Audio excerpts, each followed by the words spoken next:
একটা সময় বাংলাদেশে লেগ স্পিনার নেওয়া হতো না, কারণ লেগ স্পিনাররা অনেক রান দিয়ে ফেলেন তারপরে উইকেট নেন। কিন্তু এই মর্ম বুঝতে, এই প্রেডিশনে আসতে অনেক সময় লেগেছে।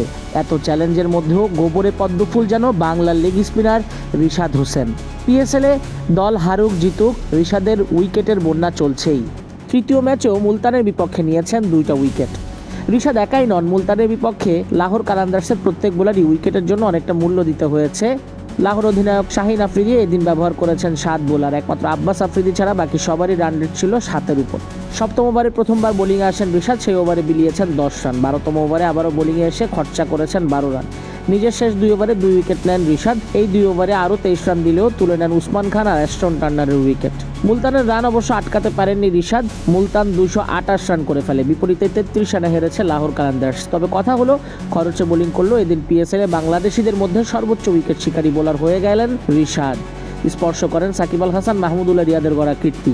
পাকিস্তানের ফ্র্যাঞ্চাইজি লিগে সাকিব রিয়াদের সমান 8 উইকেট এখন রিশাদের। তবে 8 উইকেট পেতে বাকিদের যেখানে খেলতে হয়েছে অন্তত 2 আসর, সেখানে মাত্র 3 ম্যাচেই নিজের কাজটা শেষ করেছেন রিশাদ। একই সঙ্গে এক আসরে বাংলাদেশিদের মধ্যে সবচেয়ে বেশি উইকেটের নতুন রেকর্ডও নিজের করে নিয়েছেন রিশাদ।